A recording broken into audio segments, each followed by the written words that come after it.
Diablo 4 just keeps the good news coming. New test realm, mid-season update, and a bonus interview with the general manager of Diablo 4 revealed even more infos about the Vessel of Hatred. First mid-season update and PTR. As you know already, on the 18th of July, we're going to get a deep dive on the Spirit-born class. But the next update hitting Season 4 will be our mid-season patch. And usually to this date, mid-season patches always include a ton of significant updates, new uniques, skill changes. I don't think we're going to get a single nerf, maybe some bug fixes. They hopefully won't ruin a single build, like deciding to simply change Bash or Heartseeker, and you'll suddenly have to retemper everything, which you can't because we don't have a temper reset button. The exact details are already around the corner with the patch 1.43 patch notes coming on Friday, June the 14th. So that is essentially tomorrow. We're getting that right away. Typically, they would host a live stream for these updates, but there's something bonus coming. There's a separate live stream. The update will be coming next week before the June 21st. And then on June the 21st, there is a talk about the next season in our Season 5 PTR campfire chat.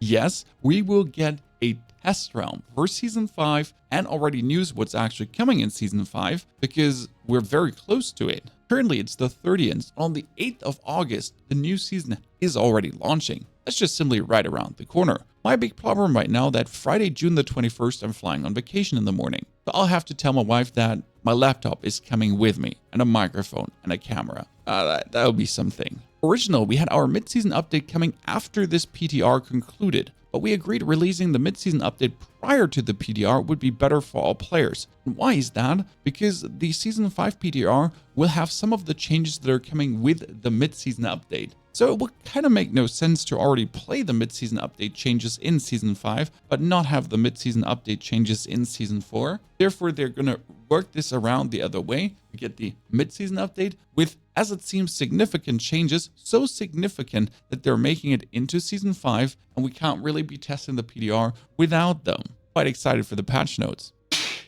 My main hope for this whole thing is simply getting a temper reset button. Or 10 tempers instead, but honestly a temper reset button would be great, so you're not pigeonholed into one single build. Probably the greatest gripe I have currently with the game. Now this is great news, but what do we get bonus for the Vessel of Hatred as well? Rod Ferguson, the general manager of Diablo 4, had an interview during the Xbox showcase, and there they revealed a few more things. Season 6 will run with the expansion, so we're currently getting Season 5 from the 8th of August on, and as the expansion launches, you get Season 6. Very important there is, you don't need to buy Vessel of Hatred to actually play Season 6. We'll get more to that in the bottom there. But simple as cake, you're not being forced to buy it. And one of the burning questions got answered. Why is there no Paladin in Diablo 4? Technically, the answer is actually very simple because technically no Paladin order exists anymore. I mean, you had the Church of Anarius, right? But that one kind of went a little bit rogue and now is your enemies instead of your friends. So Paladins ain't your buddies at the moment. In short, they were looking at what we have right now. Rogue, Barbarian, Sorc, Necromancer, and Druid. And the playstyles that currently exist. So how are we playing, what are we doing currently, and what is happening, and what would fit into this? And the answer was simple that a Paladin is too similar to what is existing right now. It's kind of like, is it similar to Barb? Is it similar to Druid? Is it kind of like, it has elements of Rogue or some of the casting aspects of Mage and Necromancer? And they wanted to go with something completely new.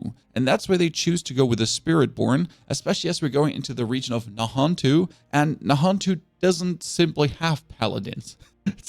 They don't have Paladins, but they seem to have something like a Spirit-born. Interesting enough, I don't think the Spirit-born will satisfy a sword and board playstyle. So kind of like the Barbarian or the Paladin as you're walking in, slashing away, being tanky, and destroying things then with your supportive spells. But we also knew that, like again, we did a lot of nostalgia with the first 5 classes, right? Barbarian, Necro, it's a lot of nostalgia. And so we felt like, at least for the first one, we have to be able to look beyond nostalgia and start breaking new ground on classes and try new things. This could go both ways, that we're actually going to get something really interesting, or it's going to be not so nice. But the main reason for no Paladins is essentially they want to experiment and do new things. The cool stuff though is, as they're talking about why we're not having Paladin, they never said that we're not going to have Paladin. They're just giving us reasons why the Spirit-born started first, and that the way it sounds, a Paladin might not be impossible in the future. Now what's coming more to Diablo, because Loot Reborn is just the start of Diablo 4 improvements. And as Ferguson said, Season 1, Season 2, and Season 3, we're kind of leading up to Season 4 with all the changes, making sure that we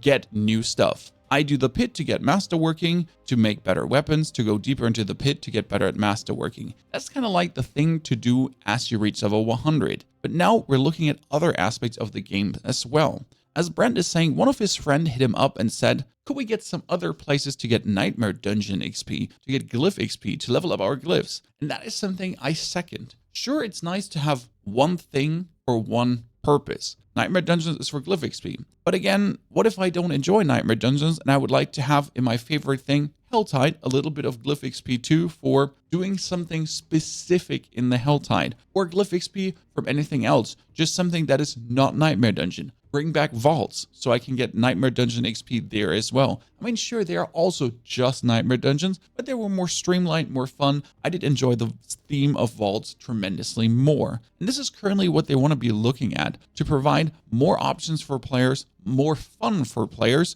and more things to do inherently, as we still want to have even more endgame on top of the pit. Now the big point, Vessel of Hatred will impact the game regardless of if players purchase it or not, which means no matter if you spend your money or you don't spend your money, you will still get a lot of the changes, as there's coming new Paragon boards, new skills, changes to skills, and all this kind of stuff that will come to the base game, no matter if you then have Vessel of Hatred. Size of the Vessel of Hatred region? I mean, in terms of big, it's one of the things you look at when we ship D4. It's basically 5 regions. When you think of like Dry Steppes and Skosklands, what have you, and so the expansion represents another region, another full region. So it takes it from 5 to 6. That's the terms of scope of the size of the region. So imagine the bottom right part of the map just added to this, which is big enough to quite fit in some dungeons, some side quests, and another region that can be hell-tided, I guess. Even though that wouldn't make sense, because if you then don't have the expansion, you couldn't access that hell-tide. So probably not hell-tided. Big thing Rod said, we're trying to make sure that whatever you're an Eternal player, you're a seasonal player, you're a campaign-only player, want to make sure that there's stuff every season we're adding. It's a bold promise, and we'll see if that holds with Season 5 and then with the expansion. We actually have a lot of content for everybody, but the goal here with the expansion is not to do that in a way that took anything away from the core experience. That's intact. Got a lot of fun stuff to do. Jump into the season when the expansion launches. There's going to be content for you there as well. And then like the expansion is just building out more of that. It has some exclusive stuff, obviously, as we get into it, but it's all going to be additive and not take away from the core experience. Therefore, if you don't want to buy, don't buy. You can still play and still enjoy. Just missing out probably on all the campaign bonus stuff, most likely some free skins, horses, tigers, whatever. But honestly, might as well still be able to play if you're not looking for Spiritborn. There's some bleeding through, like there's some of the monster family stuff from the expansion, light touches that will make sure are there.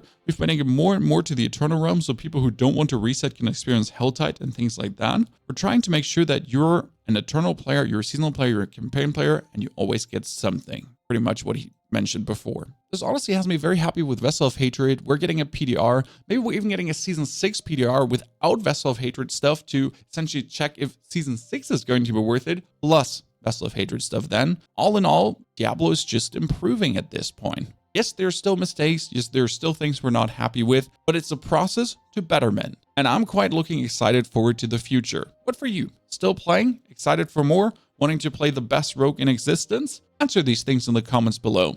And don't forget to check the live stream that's happening almost every day here on the channel. Enjoy. Have a good time.